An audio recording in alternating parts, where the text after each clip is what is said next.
Bonsoir mesdames et messieurs et bienvenue à cette édition.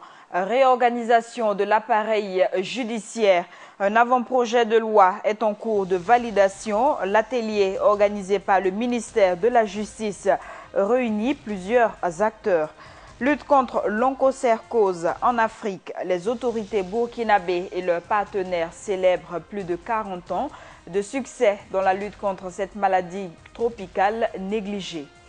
Afin de réduire les risques d'inondation à l'hôpital Yalgado-Ouedraogo, les commerçants situés aux alentours de l'hôpital ont déguerpi. Et nous débutons avec cette information. Le ministre burkinabé des Affaires étrangères, Alpha Bari, a été reçu ce jeudi par le président ivoirien Alassane Ouattara.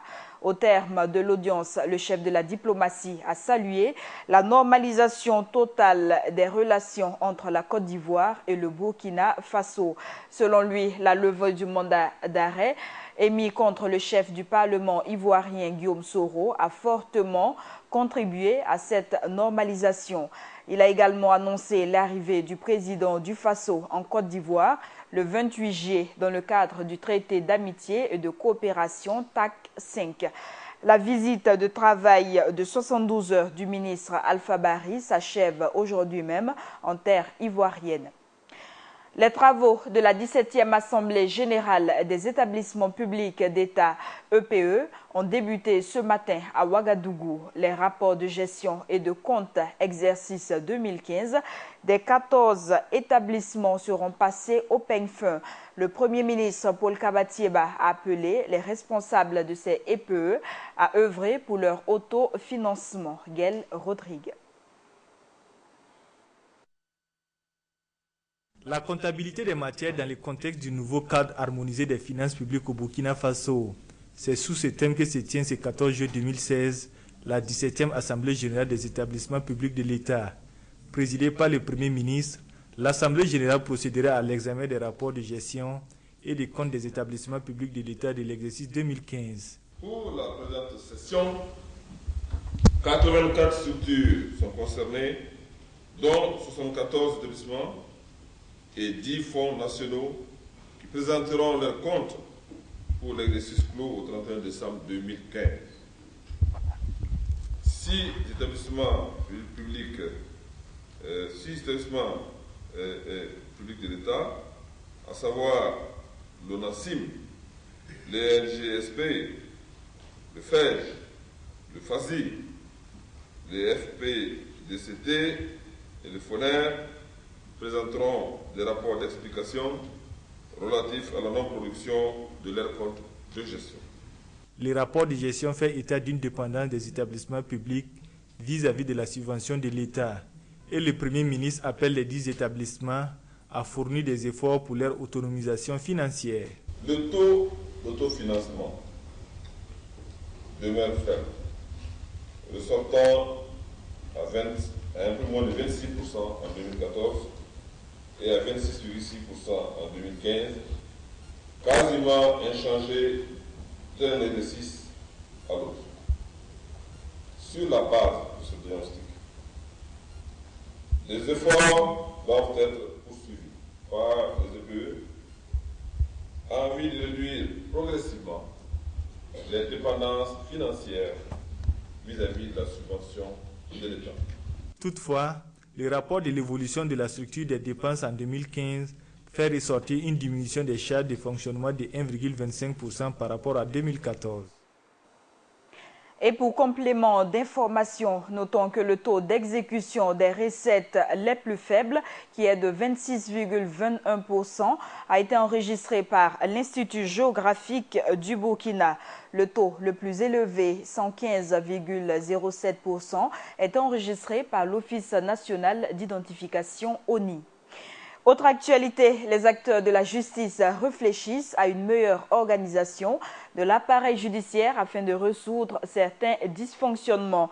Les conclusions de l'atelier de validation de l'avant-projet de loi portant organisation judiciaire sont très attendues.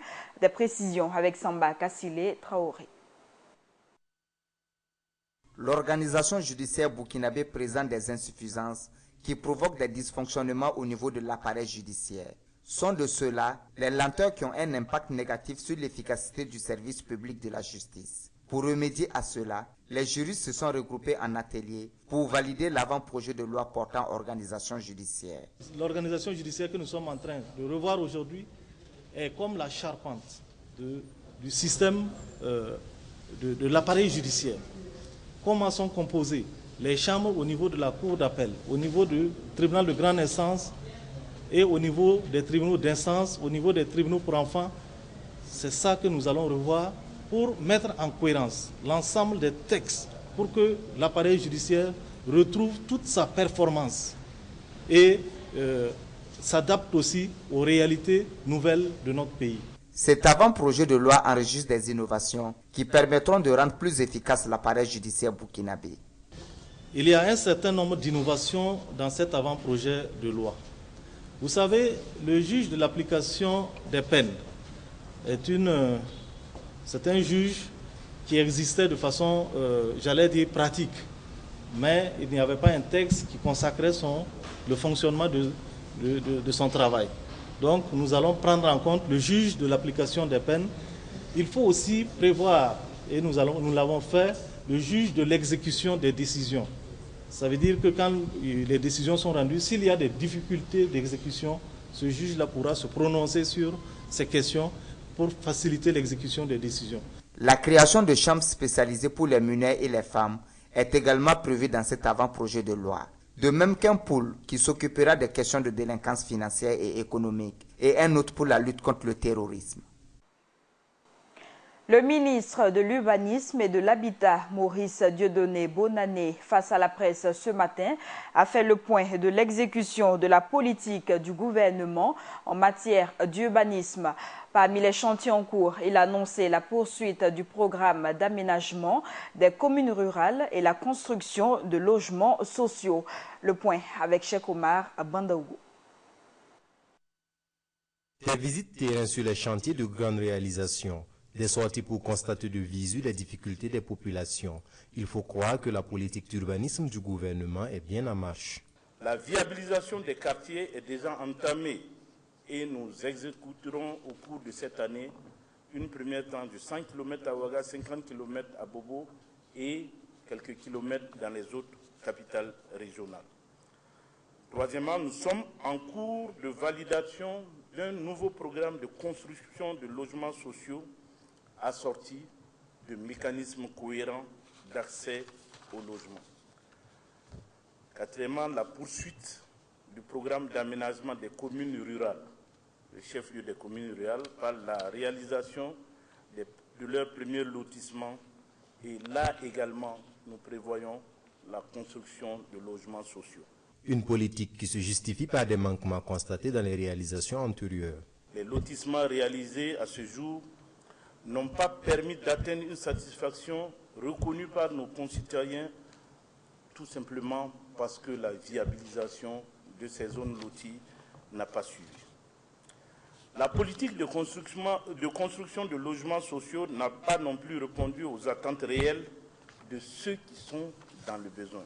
Et le gouvernement actuel entend rompre avec des pratiques qui ne présentaient aucune rentabilité. Il nous faut travailler à rediscipliner de manière à ce que tous ces investissements, tous ces ouvrages qui coûtent de grosses sommes à l'État soient exécutés dans les règles de l'art et que plus jamais on ne voit ces chantiers abandonnés parce que ceux qui sont à la tête de ces programmes-là n'ont pas les compétences nécessaires. Actualité oblige, la question des inondations a été évoquée. Les causes de ces inondations sont partagées aussi bien par le fait que certaines infrastructures n'aient pas été édifiées dans les règles de l'art que par l'incivisme des populations. Le Conseil des ministres de la semaine prochaine devra permettre de rendre public le rapport en préparation sur les dernières inondations qui ont touché 5 provinces du Burkina Faso. Selon le porte-parole du gouvernement, 400 millions de francs CFA ont déjà été alloués à la prise en charge des victimes. L'archevêché de Ouagadougou, c'est la première étape d'une série de visites entreprises par les responsables du Haut Conseil pour l'unité nationale. auprès des leaders religieux et coutumiers. Ils ont été reçus hier par l'archevêque de Ouagadougou, Monseigneur Philippe Ouedraogo. Le point avec Mahamad Sangari. Les membres du Haut Conseil pour la réconciliation et l'unité nationale Ashkroun dans les locaux de l'archevêché pour, disent-ils, solliciter les concours de l'archevêque dans l'accomplissement de leur mission.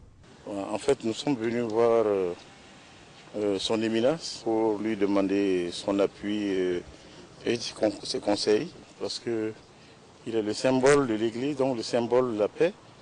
Et nous avons rappelé pendant la séance que le Christ a dit que dans une formule liturgique, je vous laisse la paix et je vous donne ma paix. Donc il n'y a rien de plus symbolique que cela. Nous sommes à une phase où nous procédons au renforcement des capacités des membres, parce que comme je vous l'ai dit, nous venons d'horizons divers. Il faut que nous formions pour élever notre niveau afin de pouvoir examiner au fond les dossiers qui nous sont confiés, 5065 dossiers, et qui continuent d'arriver. Monseigneur, pour sa part, s'est dit heureux de les accueillir car les attentes du peuple sont multiples en matière de réconciliation, de la justice et de la paix. Il affirme que les défis sont énormes et souhaite qu'ils soient des fidèles serviteurs du peuple. Cette visite du Ashkroun n'est pas la dernière selon le président. D'autres visites sont prévues chez le Moro Naba, la Fédération des églises évangéliques et la Fédération des associations islamiques. Des organisations de défense des droits de l'homme ont exposé à la presse le bilan de leur participation à la 117e session du Comité des droits de l'homme des Nations Unies à Genève.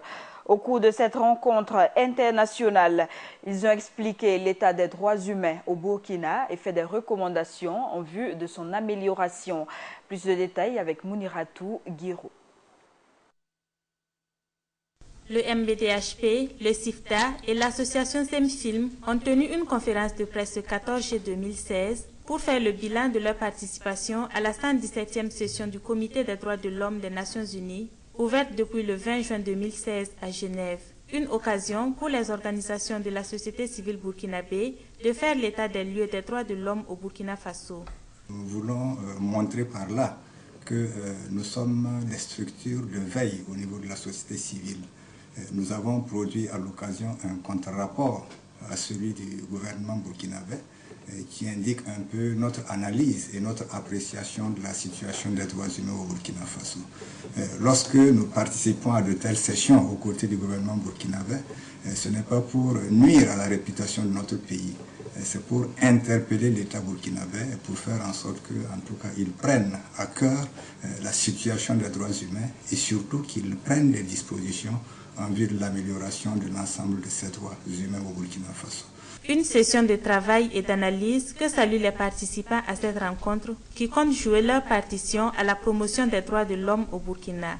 Nos préoccupations ont été prises en compte et nous espérons qu'à l'issue de cela, les recommandations, le gouvernement, fort de son ouverture et de la sincérité lors des débats, et de la collaboration qu'il a eu à avoir avec les organisations de la société civile et aussi devant le comité, qu'il prendra vraiment en compte toutes les recommandations finales adressées par le comité. Mais nous aussi, en tant qu'organisation de la société civile, nous travaillerons de notre côté à suivre véritablement. Maintenant, il s'agit d'un travail de suivi et de veille sur la suite des recommandations. Un rappel, le rapport final du Burkina sur la mise en œuvre du pacte international relatif aux droits civils et politiques arrive avec 16 ans de retard, le pays ayant ratifié le pacte depuis le 4 janvier 1999. Parlons à présent sécurité avec l'encadrement des Kogluego et leur prise en compte dans la police de proximité annoncée par le ministre Simon Compaoré est diversement appréciée à Ouagadougou. Si pour certains citoyens c'est une mesure à saluer, d'autres estiment que le gouvernement fait une grosse erreur. Ces différentes réactions ont été recueillies par Samba Kassile Traoré. Le ministre d'État, ministre chargé de la sécurité intérieure, lors de sa rencontre avec certains leaders des groupes d'autodéfense Kogluego, a décidé de la création d'une police de proximité qui prendra en compte ces groupes d'autodéfense, de même que les Dozo de l'Ouest. Une décision saluée par les Ouagalais. Je pense que c'est une bonne chose. Si créer une police de proximité pour aider les forces de défense et de sécurité pour lutter contre le grand banditsme, je pense que ça c'est une bonne chose. Je crois que c'est la meilleure idée. Sinon, à l'allure, les choses, comme ils n'étaient pas bien organisés, et puis voilà, il y avait des choses qui se passaient, c'était un peu genre hors la loi. Alors que ce qu'ils font, en tout cas, c'est pas mal. Il fait qu'ils seront encadrés, mais je crois que c'est une bonne chose. Quant à Mamadou Ali Compaoré, journaliste à la télévision nationale et éditorialiste, prendre en compte les Kogluego dans la police de proximité serait une erreur de la part du gouvernement.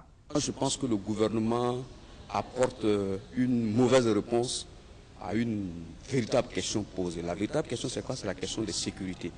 Mais le gouvernement burkinabé sous-loue la sécurité des populations à des gens, on ne connaît pas, on ne sait pas d'où ils viennent. Je pense que cette histoire de Kogluego et de Dozo, là, vouloir les encadrer de cette manière, sur le plan politique, pour moi, c'est de l'irresponsabilité, et sur le plan purement technique, c'est de l'incompétence. Aussi, pour l'éditorialiste, la seule solution pour combattre le grand banditisme au Burkina Faso serait de donner les moyens nécessaires aux forces de défense et de sécurité et de les déployer sur tout le territoire national plutôt que de compter sur des groupes d'autodéfense n'ayant pas d'existence légale. Il aurait fallu, à mon avis, que pour cette question, le gouvernement revienne, redéploie, essaie de voir, donner plus de moyens aux forces de police, de gendarmerie, même à l'armée, pour qu'elles puissent se déployer sur les zones criminogènes, sur l'ensemble du territoire, afin d'assurer la sécurité des populations.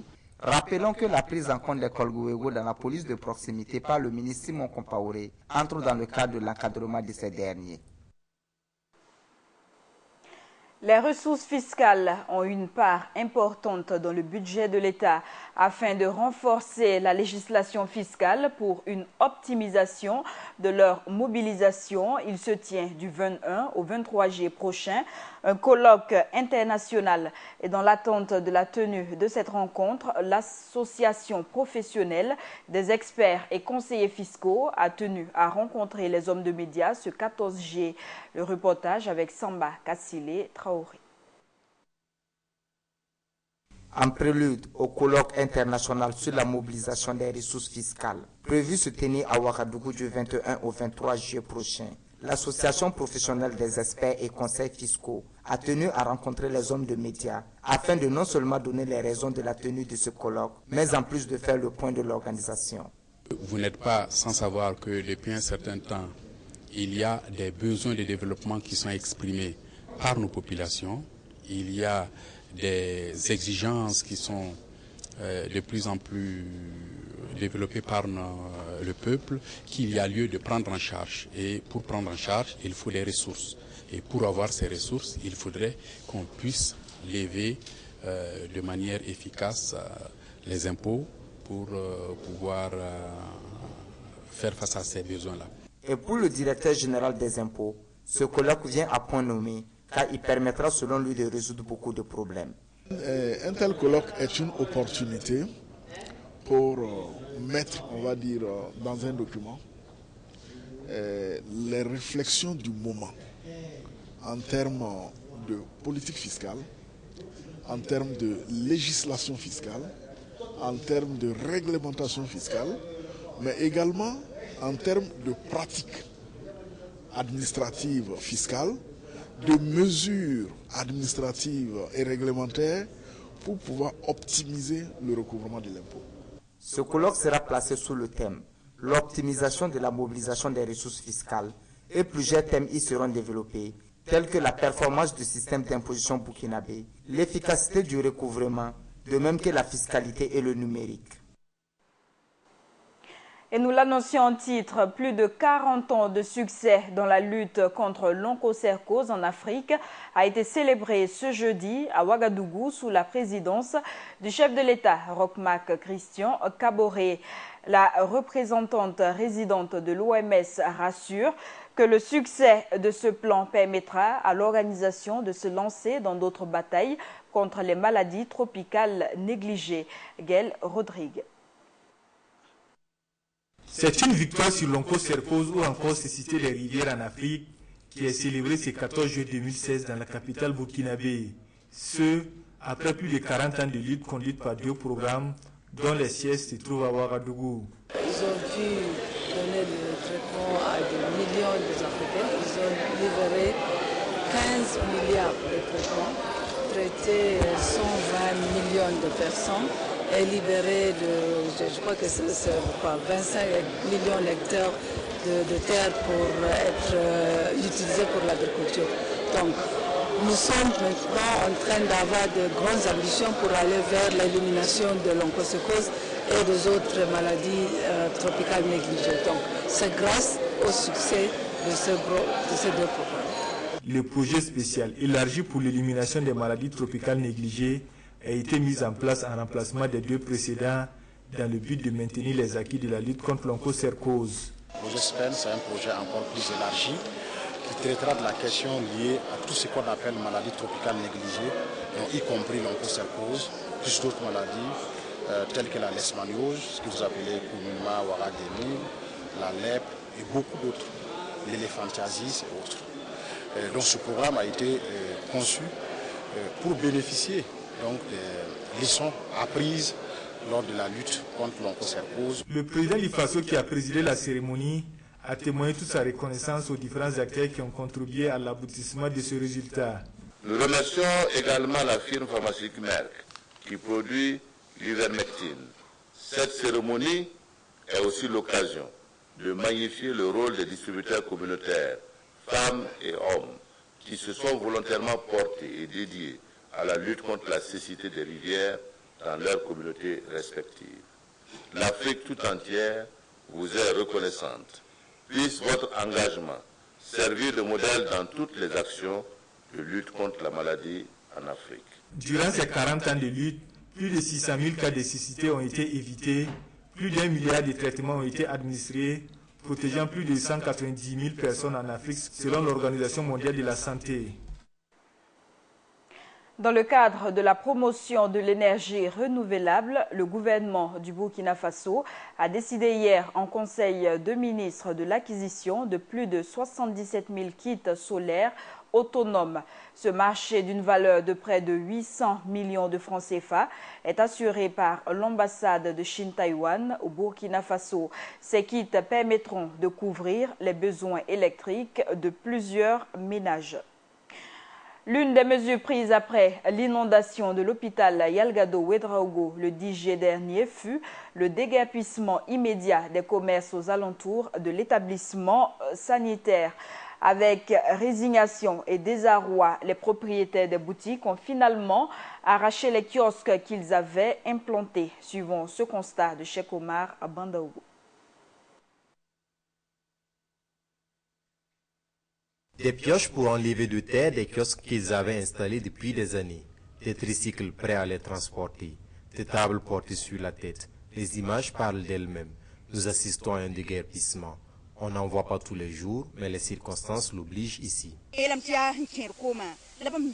C'est à cause des inondations de Yalgado qu'ils nous ont demandé de quitter les lieux. L'inondation de l'hôpital n'est pas nouveau. Cela date du 1er septembre. C'est en ce moment qu'ils devaient arranger les lieux. C'est le désarroi pour les commerçants délocalisés.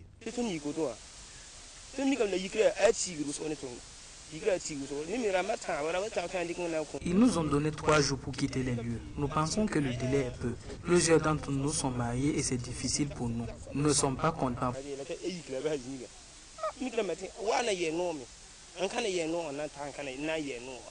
Et pour d'autres, le changement de lieu implique de sérieuses difficultés. Il n'y aura pas de courant, c'est le premier problème. Deuxièmement, le coin n'est pas remblayé. Nous nous demandons si la mairie nous aiderait à régler ces problèmes. On patiente pour voir la suite. Le malheur des uns faisant le bonheur des autres, il y en a qui s'en frottent les mains. Le marché d'aujourd'hui est mieux qu'hier. Il y a la clientèle dès que nous approchons. On nous sollicite pour déplacer des objets. Cela est bénéfique pour nous, mais pour les commerçants, ce n'est pas la joie. En rappel, ces commerçants avaient été sommés de quitter les abords de l'hôpital Yelgado avant ce jour 14 juillet 2016. Le ministre en charge de la Santé a quant à lui rassuré que ces commerçants seront dédommagés. Et l'actualité ce 14 juillet 2016, c'est la célébration de la fête de l'indépendance de la France. Le Burkina Faso est aux côtés de l'un de ses grands partenaires techniques pour cette commémoration. La coopération bilatérale entre le Burkina et la France s'étend à plusieurs domaines économiques, politiques et sécuritaires.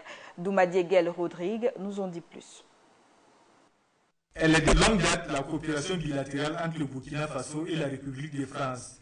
Une relation qui se manifeste sur plusieurs plans. Dans ce sens, le Burkina bénéficie de nombreux soutiens de la part de la France. Reçu à l'émission Le Grand Débat de Burkina Info, l'ambassadeur de la France au Burkina donne le rôle que son pays a joué pour faire échec au puits de septembre 2015. Le premier chef, ceux qui ont joué un rôle, sont les Burkinabés. En tout cas, les Français sont ceux qui ont réagi le plus vite parmi les Occidentaux. Il se trouve que moi-même, je suis probablement celui qui a dit le plus fermement au général Gendéré ce qu'il pensait de cette aventure, et qu'avec d'autres, eh bien, on a appelé sans aucune ambiguïté à la résistance, qu'on a condamné le putsch et qu'on a ensemble, avec la communauté internationale, avec les médias, avec les Burkinabés, obtenu le résultat. Il donne aussi les raisons qui ont amené la France à exfiltrer le président Compaoré lors de l'insurrection des 30 et 31 octobre 2014. Les tensions sont tombées instantanément. Dès lors que le président Compaoré, qui lui-même a pris la bonne décision de quitter le pays, n'était plus là, les violences se sont arrêtées.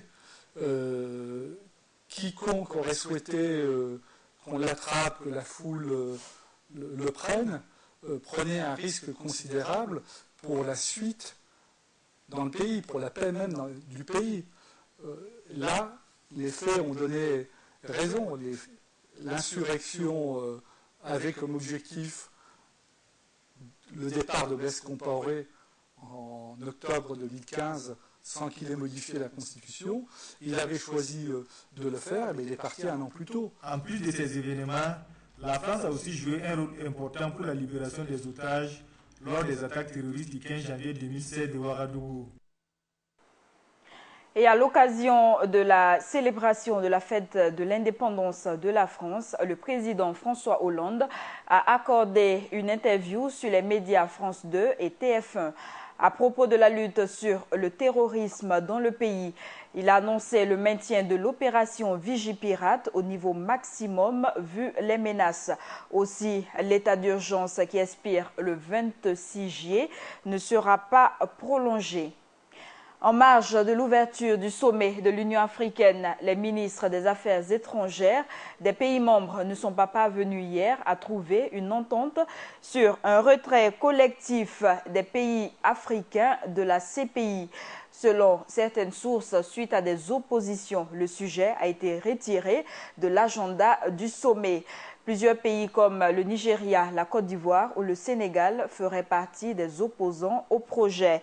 Et c'est ce dimanche que s'ouvre à Kigali, au Rwanda, le sommet des chefs d'État et de gouvernement de l'Union africaine.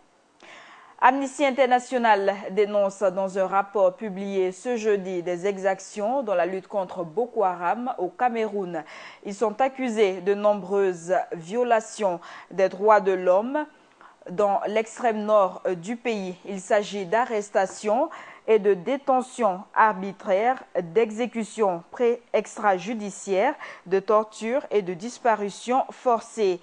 Des allégations rejetées par le porte-parole du gouvernement camerounais. Et nous refermons ce journal avec cette information. Merci à tous de l'avoir suivi.